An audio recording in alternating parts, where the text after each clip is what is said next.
and breaking news.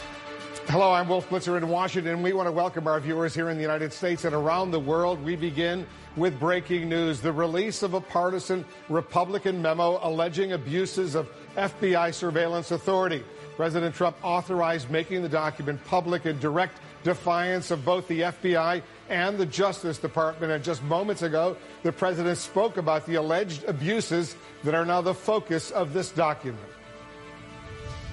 I think it's terrible. You want to know the truth? I think it's a disgrace. What's going on in this country, I think it's a disgrace. The memo was sent to Congress. It was declassified. Congress will do whatever they're going to do. But I think it's a disgrace what's happening in our country. And when you look at that and you see that and so many other things, what's going on, a lot of people should be ashamed of themselves, and much worse than that. So I sent it over to Congress. They will do what they're going to do. Whatever they do is fine. It was declassified. And let's see what happens. But a lot of people should be ashamed. The FBI expressed grave concerns about releasing this memo. It cited, and I'm quoting now, material omissions of fact that fundamentally impact the memo's accuracy, close quote. Our chief national security correspondent, Jim Sciutto, is here to help sort through all of this. Jim, so what are the main allegations in this Republican memo? There's a lot to digest here. Let's focus on what's new in it. Well, one headline is that this warrant to surveil Carter Page, an advisor to President Trump during the campaign, was issued and then renewed 3 times. I'll add some context on that in a moment, but keep that in mind. We did not know that. Let's get to the allegations here. One allegation, the principal one really, is that the now former deputy director of the FBI, Andrew McCabe, told the House Intelligence Committee that initial warrant would not have been issued without the Steele dossier, this dossier of information about President Trump compiled by a former British agent, initially paid for by Republicans and then by the is based all on the Steele dossier. The Nunes memo itself notes that there was also information included in that warrant application from George Papadopoulos, former Trump campaign advisor, who months earlier told an Australian diplomat that he knew Russia had damaging information on Hillary Clinton, information that Australian diplomat considered important enough that he then shared with his American counterpart. So in the Nunes memo, there's actually a reference to other intelligence that was used to get this warrant here, which somewhat undermines its argument that this was all based on the Steele dossier. But it's an explosive document here, very political, and as you heard the president there, it fits in with his broader argument that the FBI corruptly surveilled a member of his campaign.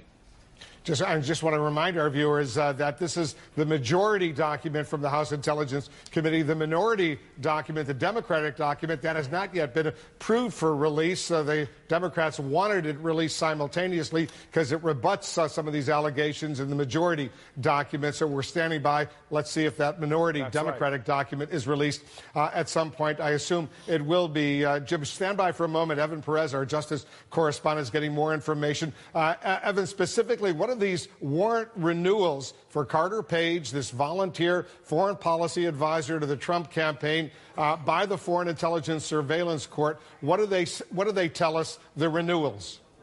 Well, Wolf, to get one of these warrants, first of all, you have to be able to show a judge that someone, you have reason to believe that someone is acting as an agent of a foreign power. And so that it was first granted and then after 90 days was renewed 3 additional times. It tells us that the FBI told this judge or presented to this judge information that indicates that they believe that the surveillance was yielding fruit, was yielding valuable information that supports this idea that Carter Page or whoever you would have under surveillance is acting as an agent of a foreign power. Again, today the president tweeted about the sacred investigative process. And Wolf, what we're seeing from this document is a little bit of a picture of how messy investigations are. Yes, sometimes you use information from informants that are not clean. Obviously, when you're investigating criminal organizations, you use criminal informants, people who are murderers and thugs and other things. And so in this case, what the FBI would say is that, look, information that we use, sometimes it's raw intelligence, and if after 90 days we don't see any indication that someone is acting as an agent of a foreign power, then we have to stop that surveillance. And so we don't know everything here. We don't see the supporting documents from the FBI, the FISA application, but at a minimum, a judge would have to be convinced that after 90 days, the FBI was getting valuable intelligence and information that indicates they had the right to continue this surveillance. But Evan, in fairness to Carter Page, he's been investigated for a long time, and all these warrants to get approval for the Foreign Intelligence Surveillance Court to monitor his activities. 4 other Trump campaign officials, they have been charged with criminal wrongdoing. As far as I know, he hasn't been charged with any criminal wrongdoing, right? That is exactly right. And the FBI had him on their radar as far back as 2013, 2014 in a case involving Russian spies, and they actually came to him and talked to him about the fact that they believe the Russians were trying to cultivate him as an agent. And so that would also be information that the FBI would have and would probably be used in an application to support the idea. In other words, they would tell this judge that, look, Carter Page, we talked to him in the past and we told him that the Russians were trying to cultivate him as an agent, and he has continued this contact with who we believe to be Russian foreign spies. Well, Wolf, one more point, if I could add just from the memo. As you know, it's been a central argument of the president, Republicans, Nunes, et cetera, that the Steele dossier is unverified, it's salacious, it is debunked even, when in fact CNN's reporting is that portions of it had been corroborated. It's interesting that there are 2 references in this Nunes memo that refer to corroboration of information in the Steele dossier. Not complete corroboration by any means, but there's a line in paragraph 4 saying that the corroboration of the Steele dossier was in its infancy at the time of the initial FISA application, granting there that at least some, although in early stages, was corroborated. It goes on in the next line to say that Steele's reporting was described as minimally corroborated. Again, not entirely or even principally corroborated, but 2 references in the Nunes memo to at least some of the information in the Steele dossier being corroborated by the FBI, which, as Evan has reported, and we've been told multiple times, is the way the FBI operates. When it gets information like this, it doesn't take it at face value. It works to corroborate it, to see what's true. And it's interesting that there are 2 references in this document here, the Nunes memo, to some of that information being corroborated. Well, if I could just make one last point. I mean, look, I think the fact that this is a politically motivated document, perhaps according to what the Democrats are saying, and I think some of the criticism of the document, doesn't mean that we shouldn't read this and perhaps ask some questions. And I think that's what it's important here. I think some of the allegations that the Republicans are making is concerning. And so the question is, are there underlying documents that show exactly what Nunes is saying in this? If there is in the application for a FISA warrant, did they disclose that this was a political document? Perhaps that's a question that the judge might have for the FBI, and we don't know what will happen following the disclosure of this document. And did Andrew McCabe indeed tell the committee that the warrant would not have been issued without the dossier? That's a central assertion here, and that raises some, as Evan says, some serious questions. And we're obviously anxious to get the minority opinion, the Democratic memo that has still not been released. Stand by, guys, for a moment. The decision to release this memo certainly highlights the very troubled relationship between the president, President Trump, the Justice Department, and the U.S. intelligence community. Let's go to our chief White House correspondent, Jim Acosta. Jim, the president, you gave a very memo that was released a short while ago. We should also point out, Wolf, that in addition to that memo, there is a letter from Don McGahn, the White House counsel, essentially justifying the president's decision to declassify this memo. The letter basically states that there is a, quote, significant public interest in the memo, and that is why it is being declassified.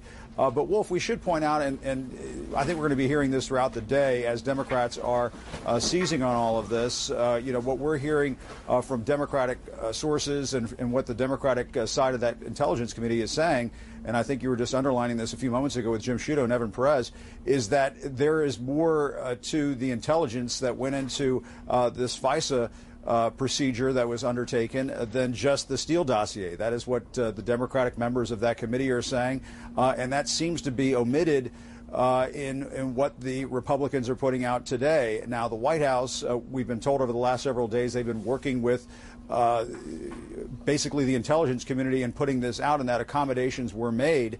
But it doesn't appear at this point that that's going to rise to any kind of level that's going to satisfy people over at the FBI. And now that you have the president essentially disregarding pleas from his own handpicked director of the FBI, I think one of the big questions moving forward here, Wolf, is what is going to happen with Chris Wray? What does he do next?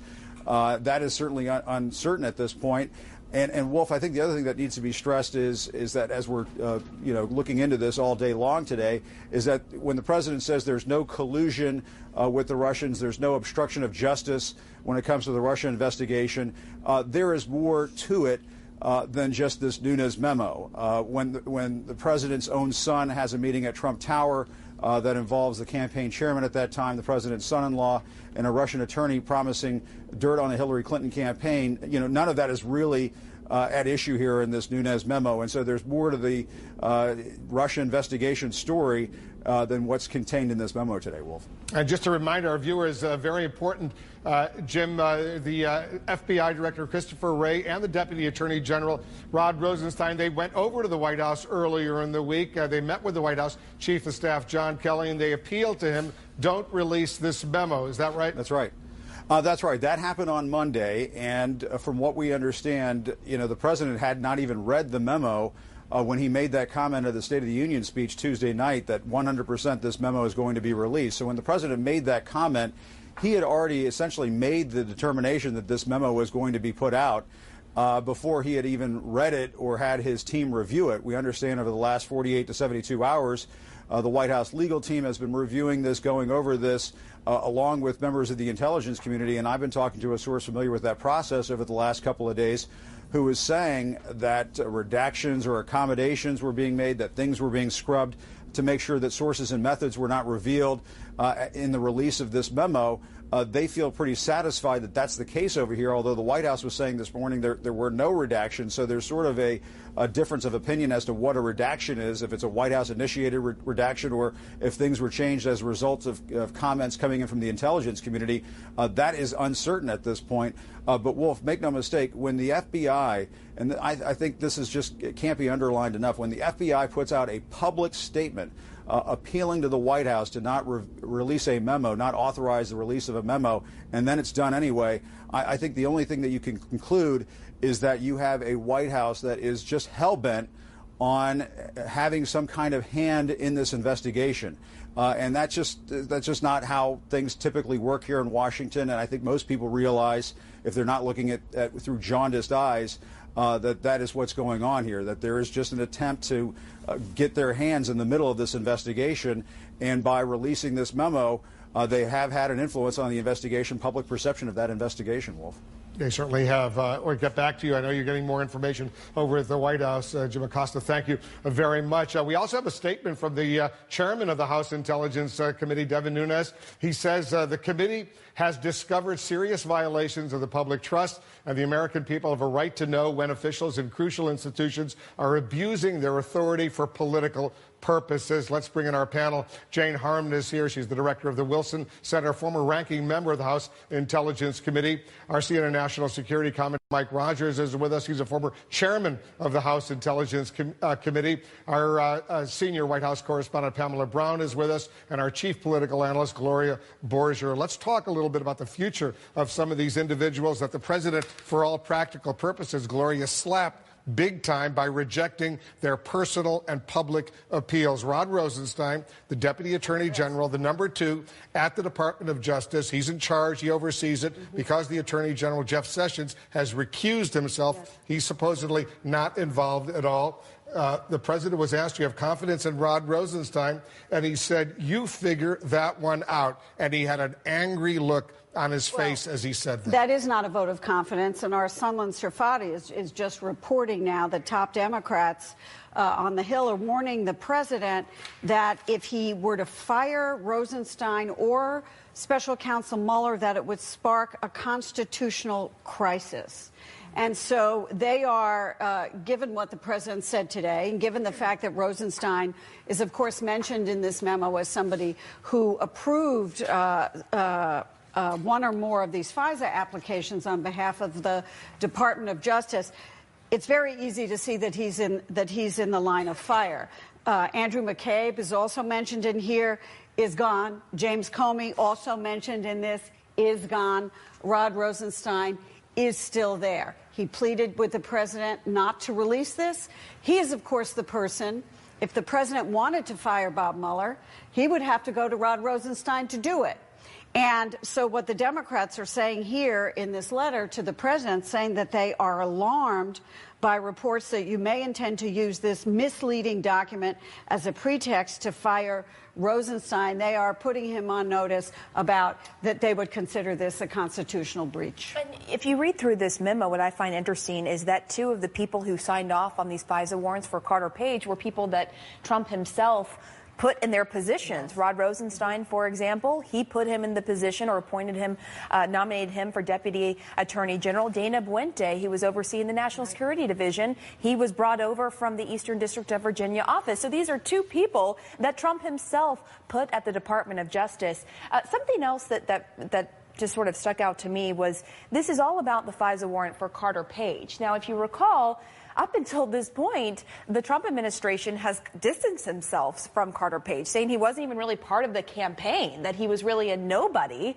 But now they're using this to say that the FBI was targeting the Trump campaign with this FISA warrant for Carter Page. So it doesn't quite square in that sense. And let's not forget, Carter Page was someone who was under surveillance going all the way back to 2014 for his ties to a Russian mob. He went to Moscow in July of 2016, a few months before this FISA warrant application, and met with Russian government officials. He admitted that and emailed a Trump campaign aide and said he gained insight into other things by meeting with these Russian government officials. And so people I've spoken with in the FBI say that was also part of the calculus. It's not just the dossier, although Andrew McCabe said this in the testimony that this wouldn't have ever happened without the dossier. I would like to see as a reporter what else the FBI supplemented this FISA application with, what other information beyond the dossier to make their case to the judge. To get the warrants that were renewed several times. So, all right, so Mike Rogers, you've read the 4-page memo released unclassified. Now the president declassified it personally. He says all of this represents a disaster. Clearly, his goal is to show that the entire Russia investigation, in his famous word, is a hoax. He would like to see it simply go away, and presumably he believes that this memo will help in that process. No, now we're going to have dueling memos, and out of the classified space, that's never a good thing. As someone who did not a FISA application, but a Title III application, which is the criminal version of the same thing, I can tell you that this is not enough to get a warrant from a judge. So this begs the question, which I always question why, and I think this is why the FBI was so strident about there are omissions in here that would lead you to the wrong conclusion if you just read this memo. That's what the FBI, in my mind, was talking about. That means there's a lot of other information. The mention of Papadopoulos means there was other information, wasn't disclosed in this very brief memo. And these FISA applications are fairly significant. And you have to show that there's some connection to a foreign government.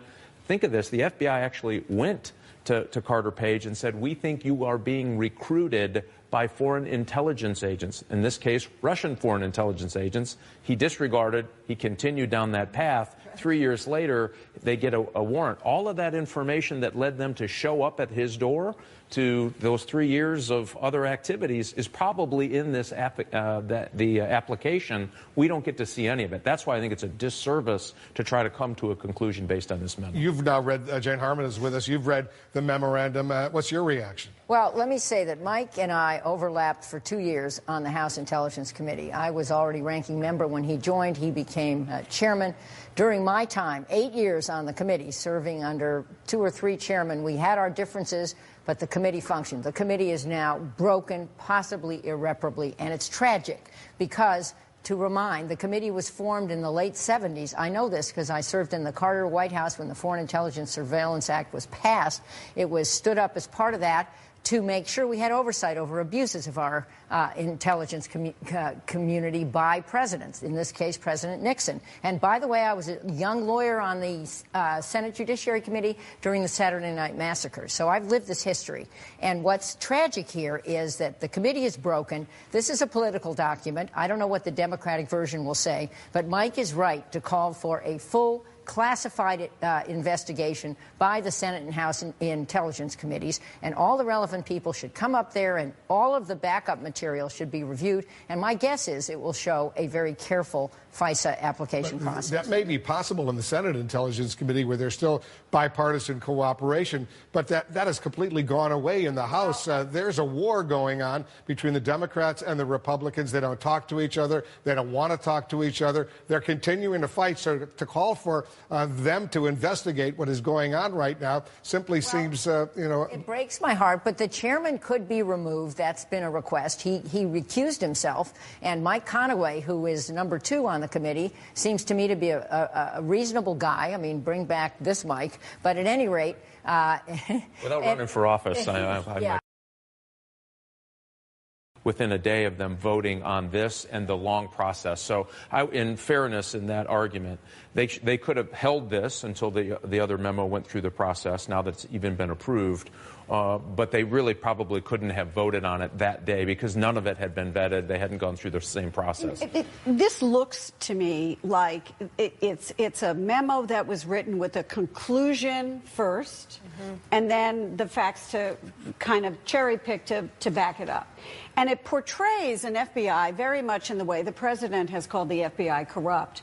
But it portrays an FBI, if you were just to read this, that was nefarious in a way, hiding, knowing they had a biased source in Steele, and who produced biased information in the dossier, which they hid, which was hidden from the FISA judge. And they were knowingly trafficking in bad information to come up with surveillance that would lead them to a false conclusion. And we don't have the information that they received, as we've been talking about, around this table. We don't know the list of particulars that was given to the FISA court. It said, this is what we learned, this is what we learned, this is what we learned. So what we have, what we have here is a portrait that is troubling. And again, Evan Perez said this earlier, and I think he's right. And again, mistakes may have been made. And we should know that. I agree with that. I'm not saying that didn't happen. Exactly. The claim could be true, but the process to prove the claim is terrible. Right, it's like a legal breach.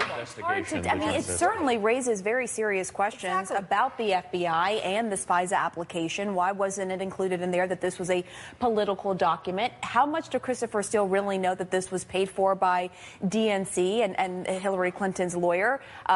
Glenn Simpson, who's had a fusion, testified that he wasn't told that he was only told that it was someone political or Democratic. But it certainly raises a lot of questions. But honestly, if you're trying to make the case that the FBI is biased, I think they're actually doing a disservice, because I am more skeptical about this, not seeing all the information. And so I'm sitting here thinking... What's fascinating is that even the members of the House Intelligence Committee, and Mike Rogers, I want you to weigh on this, except for 2 of them, they didn't even have a chance to review all the raw intelligence. Trey Gowdy, the Republican, did. He's a member of the Intelligence Committee. And Adam Schiff, the ranking Democrat, did. But Devin Nunes, he himself did not have access to all the raw intelligence upon which this was supposedly built. And I think this is a huge mistake. If I were on the committee and not chairman, didn't have the ability to say yes or no immediately, I would object vociferously if I could not read the application of the FISA and then ask questions on there's even information underneath the application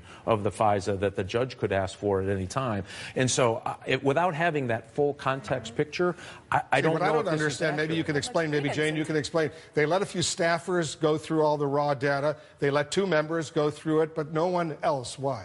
Well, there's a Gang of Eight process where just the chairman and the ranking member, I was in the Gang of Eight, so was Mike when he became chairman, are allowed to see things that the rest of the committee can't. And I assume that's the process that was followed. But let me just say, not specifically about these 4 pages, we've done careful oversight over the FISA process for years. In fact, until about 1990, I was not in Congress yet, but each FISA application was reviewed or at least shown to the House and Senate Intelligence Committees because there was a limited number of them. The thing has ballooned.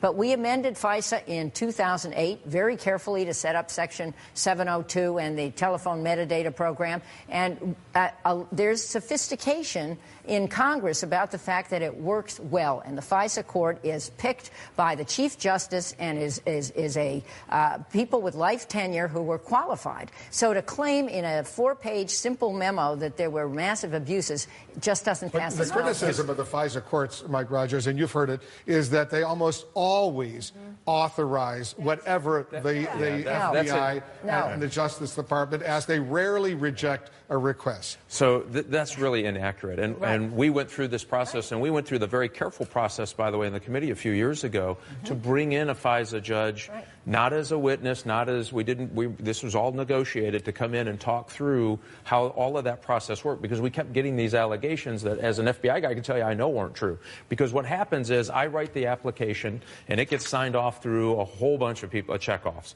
Agents, agent supervisors, the legal department in the FBI, then DOJ, then it gets to the judge. And the judge sometimes, or the clerk, says, you know what, I know this judge. That isn't going to fly. Why don't you go back and do your homework? And that process goes for a while. But can I tell you one other thing real quickly? I'll tell you who else is going to be honked off at this memo. And that's the FISA court. Because what you're saying is I signed off a FISA. I mean, they take this as serious as anything because they know it's classified and it's not like any other judicial work that they do. And so they're going to be, I know them, they're going to be really honked off that they're giving the implication that this 3-page memo is why I signed a warrant on targeting an American citizen. Are you kidding me? There's a lot of information that they didn't know things. Right, exactly. Well, and let's not forget that the context of, there's the initial application, which included, as we know, the dossier and other information, and we don't know what that other information is. But again, every 90 days you have to go back to the judge and say, as a result of this surveillance on this particular person, we believe we need to continue it because it's warranted this information to support this person as acting as an agent of a foreign power. That is critical, and that's missing in all of this. What was the information that the surveillance of Carter Page warranted for this to be renewed 3 times? The key question right now is, what is Christopher Wray going to do? He's been slapped big time by the President of the United States. He's the FBI director. He was approved, about 6 months or so ago. And what is Rod Rosenstein, also named by the President to be the number 2, the Deputy Attorney General? Can they stay on the job after being humiliated so publicly by the President of the United States after they express what they call their grave, they use the word grave, concerns about releasing this memorandum? Everybody stand by. We just got a statement also from the Democratic leader in the House, the Minority Leader Nancy Pelosi, saying this, and I'll read to you her words. Donald Trump has surrendered his constitutional responsibility as commander-in-chief by releasing Nunes' unredacted classified memo. His decision undermines our national security and is a bouquet to his friend Putin. All right, those are strong words. We'll assess that. A lot more coming up. I'll also speak live with a Republican member of the House Intelligence Committee. This is CNN's special live coverage. We'll be right back. This is CNN Breaking News. Following the major breaking news here in Washington, the release of this 4-page memorandum released by the Republican majority of the House Intelligence Committee alleging wrongdoing on the part of the Foreign Intelligence Surveillance Court and the FBI and the Justice Department. Jim Sciutto is getting more information. Jim, what else are you learning?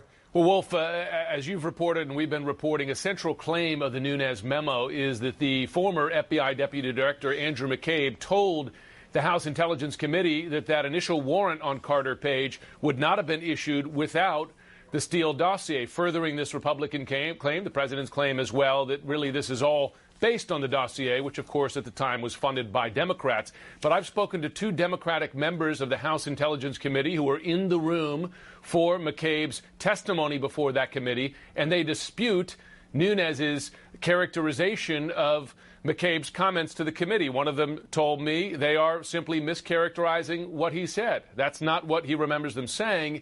And I'm told that Democrats on the committee are now pushing for the transcript of McCabe's testimony before the House Intelligence Committee to be released. We've seen that happen with some of the other witnesses, and they want that to set the record straight. I did also notice now that Paul Ryan, in addition to expressing support for the Nunes memo being released, is calling for the committee to release the Democratic memo, the Democratic side of this story, in effect as well. But again, the key line here, 2 Democrats on the House Intelligence Committee disputing Nunes' description of what is really a central claim of the Nunes memo, what Andrew McCabe told them about the role of the dossier in issuing this initial warrant on Carter Page.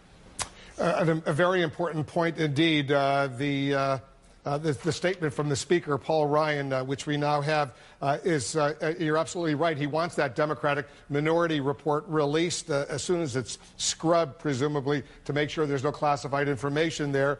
He also says, I also have serious concerns with the practice of using political documents funded by a candidate's political opponents to make law enforcement and counterintelligence decisions. That's basically what the House Intelligence Committee Republican majority is saying as well. Everybody stand by. I want to bring in a guest right now, Utah Congressman Chris Stewart. He's a Republican. He's a member of the House Intelligence Committee. Congressman, thanks so much for joining us.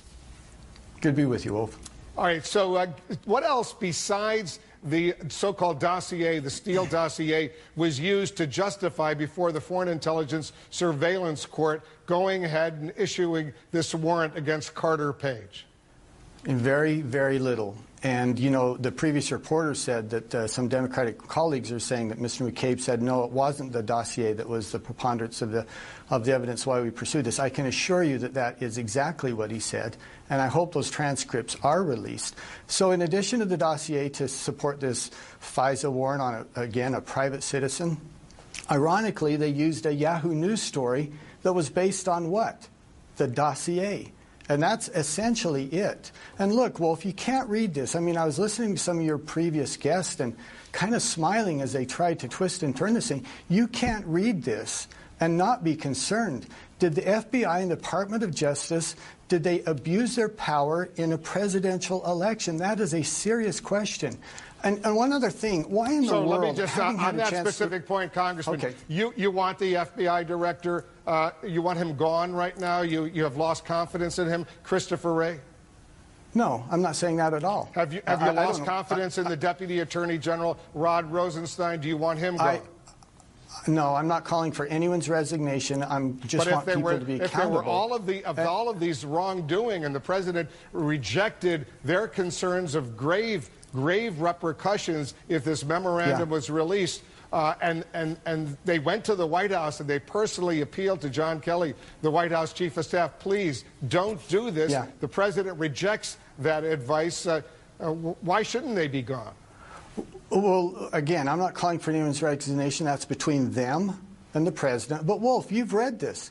Look what we've heard for the last week. Grave national security concerns. It's going to endanger methods. It's going to endanger people. Show me anything in this memo that does that. It simply doesn't. Why didn't you release the Democratic Minority Report, the 10 pages that they wrote, rebutting many of the points you're making right now? Why would they hold that up and not what they always do? And I've covered the House Intelligence Committee for decades. Why not release them simultaneously, the Majority Report and the Minority Report?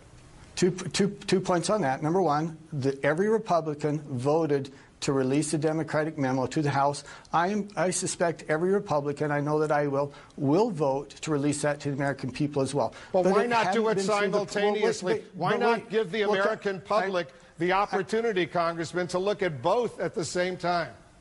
I'm trying to tell you why. Because it hadn't been scrubbed yet. I can tell you the Democratic memo is much longer. Why did you have to rush to release the Republican report? You could have waited a few days, scrubbed the Democratic report, and done so at the same time. Well, you know what? I think that we felt like this is so important that the American people needed to know. And look, this is an investigation that's going on for more than a year now. It will continue, I'm sure. I don't think that the investigation pivots on a few days when some information might be available and other will follow. The Democrats have their ability to make their case, as does, I might point out, the FBI if they feel like there's something in this memo that isn't accurate. I hope they do make their case. But I tell you, once again, whether this is released simultaneously or a few days apart, you're going to be able to compare them side by side and draw their own conclusions. So many of your colleagues, former members, current members, they say what you did. You voted against releasing the Democratic report. All of the Republicans did along strict party lines. You voted in favor of releasing the Republican report. Congressman. No, that's not true. We voted to release the Democratic report. We voted to release it to the House of Representatives. Yeah, but not at the same time as the Republican. You wanted to hold off. You wanted it to go through what they call a scrubbing process. You wanted to. You voted in favor of releasing the Republican report right away. You didn't vote in favor of releasing the Democratic report right away. On behalf of the president, he had to recuse himself at one point because he was too close to the White House. He was getting back channel information. He himself had to remove himself. Mike Conaway, the number 2 Republican, had to take over. So this is seen by at least a big chunk of the American public, Congressman, as being a politicized moment in American history, which you could have avoided by simply releasing both memos at the same time, which has always been the case. Okay, look, we can talk for all afternoon if you want about whether the memos are separated by a few days. Why aren't we talking about what's in these memos? Why aren't we talking about whether the FBI abused their power?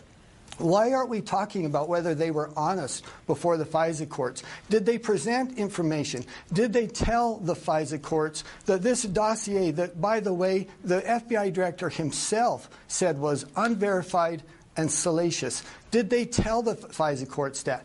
Did they tell the FISA court that this was nothing but a political hack job paid for by the Democrats and Hillary Clinton? Why aren't we talking about that instead of some process that involves a few days? This is what I want to do. Congressman, I know you're an honorable member of the House Intelligence Committee, and I'm sure you must be very upset that your committee has now been blown apart.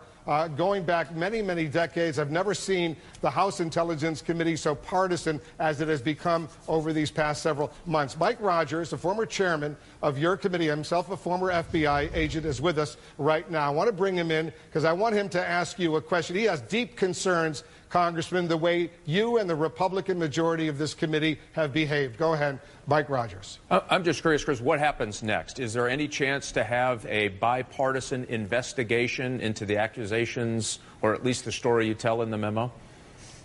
Yeah, we certainly hope so. And Mike, I know you. You were on the committee before I came on, but we've interacted in the House. And you may be a Republican, but we may agree to disagree on this. And some of the things that you've said, I just do disagree with. Look, one of the things I loved about the committee was it was bipartisan. We didn't do our work in front of the television cameras. We've traveled together. We got to know each other, and we worked on national security and intelligence issues, which are by nature bipartisan. And I agree with you, both of you, Wolf. You said the same thing. It is disturbing. It does break my heart that we have lost that. But we still have to complete our responsibilities. We still have to investigate this and report to the American people. And look at an example of this. I myself have been called a traitor. I have been said that I care more about the President Trump than I do about my country. These are my Air Force wings that my father wore. I was an Air Force pilot. I have members of my family that are deployed even now. Talk about bipartisanship when you are calling members of the committee traitorous because we wanted to release this report.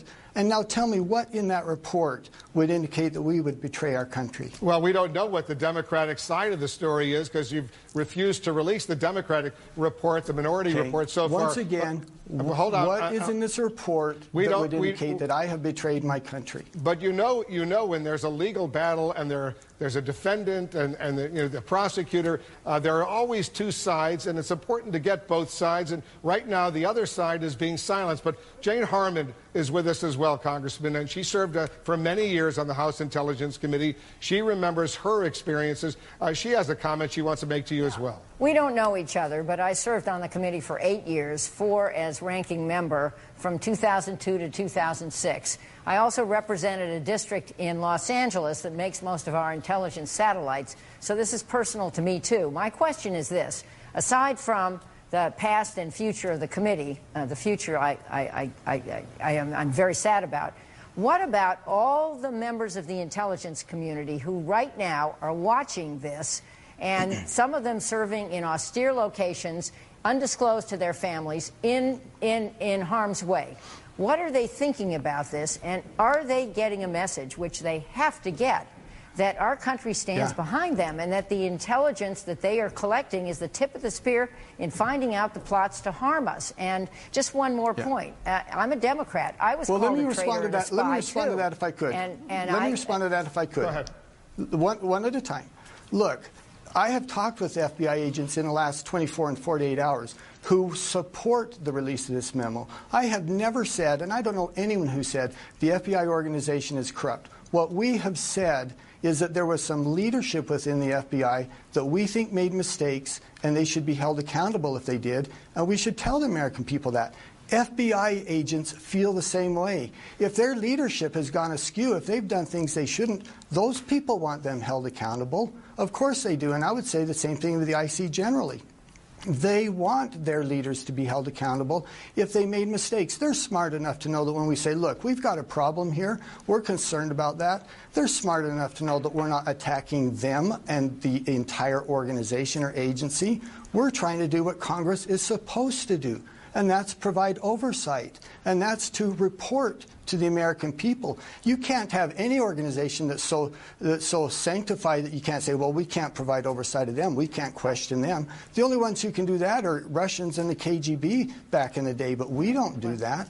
Of course we don't, but that's why Mike Rogers' suggestion that there be a full investigation in a classified setting before the committee, if it can be restored to function, is so much better than releasing competing political statements, don't you think? Well, we are doing that, and we will continue to do that, and we have more information that we're going to release. We hope the Democrats will join us in that effort. We hope that we could provide a bipartisan report. That's certainly our objective and our goal. But look, you can't look back on how this memo has been demonized over the last week or so and then say once again, well, it's the Republicans' fault for releasing it. It is our responsibility to report to the American people. I just want you to react once again to the reporting we're getting from Jim Sciutto, our chief national security correspondent. He's quoting Democrats on your committee as disputing what your Republican majority memorandum says about Andrew McCabe, the deputy FBI director's testimony, that it was strictly based on that Steele dossier. Democrats are disputing that. You say you want the transcript of his testimony released. When are you going to do that? Well, that will be up to the committee, I suppose. I don't know the rules for doing that. I mean, I don't want to do what Dianne Feinstein did, and that's just by herself release transcripts. But I would support releasing those transcripts, and I can promise you this. When this memo was created, we were very, very careful. We didn't take political opinions. We didn't take, speculation. We read the transcripts very, very carefully. I'm extraordinarily confident that what we put in this memo about Mr. McCabe is exactly backed up by the transcript. And have you personally, were you there when he testified? Did you read the transcript of what he said? You bet I was. And so when the Democrats seem to be suggesting you're cherry-picking one answer and ignoring other answers, your response? My response is, look, I would love to release the transcripts just like I wanted to release this memo and let the American people decide. And by the way, this isn't about national security. We're not talking about CIA undercover agents in Russia. We're talking about Fusion GPS and Christopher Steele, who put together a political document. I've argued for months this shouldn't be classified. I've argued for months this should be done in public so that, once again, we hold people accountable, and you don't have things like this where some people say, well, the memo doesn't reflect the reality of the transcript, when I know that it does. You know, but we are talking about national security, and let's get back to the bigger picture for a moment, Congressman. Do you believe that Russia interfered in the U.S. presidential election. Do you agree with the Director of National Intelligence, the CIA, the NSA, the FBI, when they released their final report in January of last year, that Russia interfered deliberately in the election? Not only do I agree with that, I was in Moscow a couple months before the election, and I came home and said to every media that would listen to me, Russia's going to interfere. I was trying to warn the American people before the election, so of course I agree with that. And do you agree with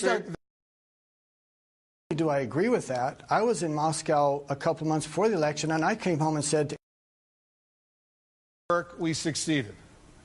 No doubt about it. And, you know, the guy who, the Russian officer who put this together surely deserves a promotion because it's exceeded their expectations. There's no doubt about it. And it's one of the things that we hope that we can come around and talk about, and that is there any way to insulate ourselves from this in the future? Because, you know, we've got elections coming up in 9 months or so. We're going to have a presidential election in 2020. It's not like Russia's going to look at this and say, well, that wasn't worth our time, because they're certainly going to look at this and go, holy cow, look how successful this was. Let's go do more of it. So you disagree, and I want to get to James Comey, the fired FBI director. He just issued a statement, but you disagree with the president that this investigation of Russian meddling, he says it's simply a hoax, it's gone on too long, and ended. On that specific point, Congressman, you disagree with the president.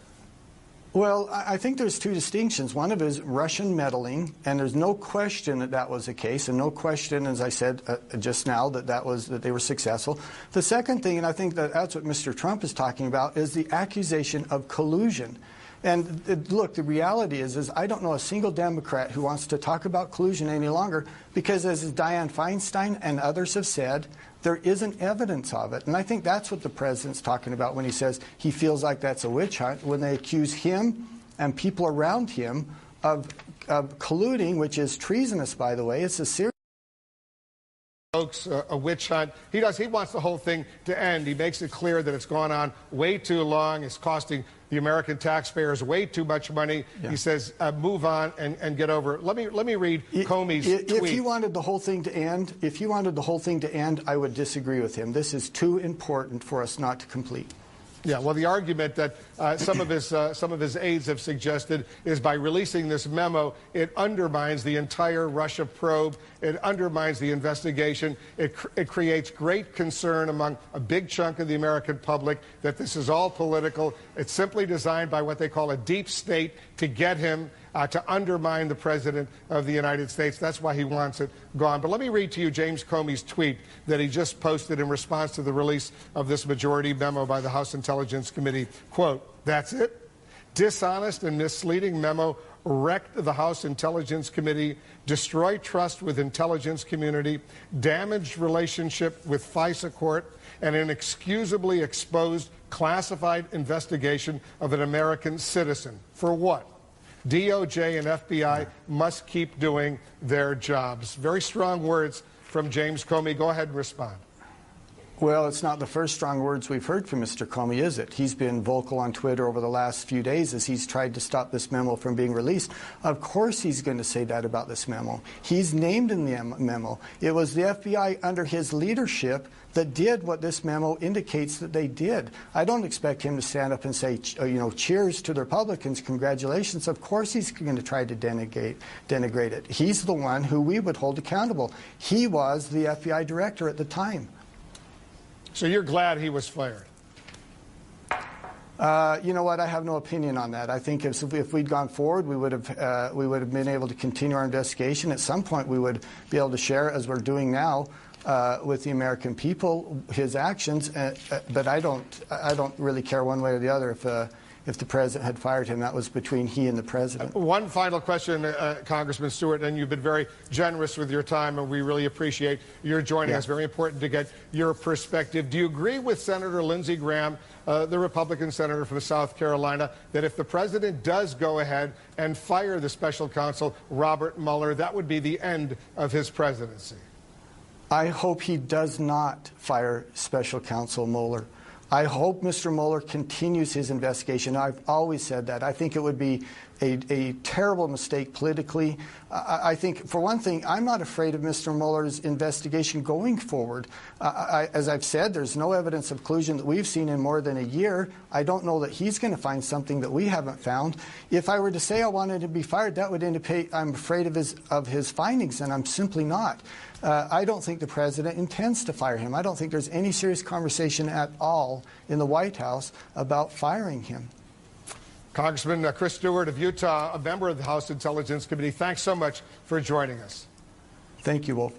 All right, let's get some reaction to what we just heard. Gloria, he's a very intelligent guy, very smart guy, very passionate, very committed, a great patriot, and he strongly defends the release of this memo. Right. He defends the release of the memo. I think he believes, as you heard him say quite strongly, that the American public needs to know that the FISA court made a decision based on a political document, the Steele dossier. And what we know from reading through this, by the way, as we all have been doing, is that it wasn't based just on the Steele dossier. I mean, in the last paragraph of this document, it talks about a FISA application based partly on the Papadopoulos information that triggered the opening of an FBI counterintelligence investigation in late July 2016. So as much as people would maybe like you to believe that it was based solely on this dossier, which the president says is a hoax, and lots of people, Republicans, believe is a hoax, and et cetera, that there was something else there.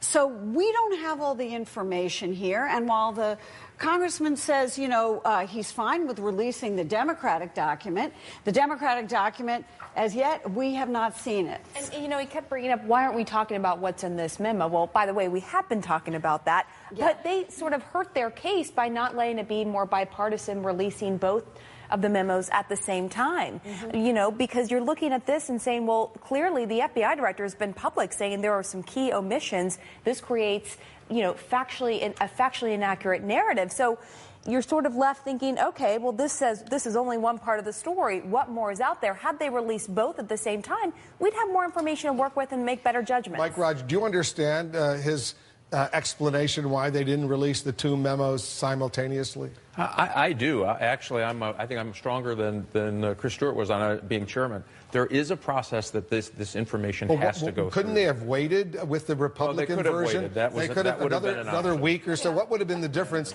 if they released them both simultaneously next week at this time, as opposed to just releasing the Republican memo this week? You got me there, Wolf. But I will say that it would have been inappropriate, I think, for them to vote and make members vote on a document that they had, I think, less than 24 hours. The Democrats put it together, threw it out at the committee, and said, we want to vote too. That's not fair, because you're dealing with classified and sensitive information. They have to vet it. They have to scrub it. They have to make sure there's no sources and methods that are undermined. They have to make sure that cooperation with friendly foreign intelligence agencies will not be undermined. But by the way, the FBI... saying that he was head of the agency at the time. One of the things the congressman said was Vladimir Putin's winning on this thing, and we have to keep that in mind. And let's think about intelligence agencies, which we rely on for getting clues to stop bad things from happening to Americans. How are they going to feel about interacting with our intelligence community, given the way it is being put through this, torture? All right, hold on for a moment, because there's more breaking news.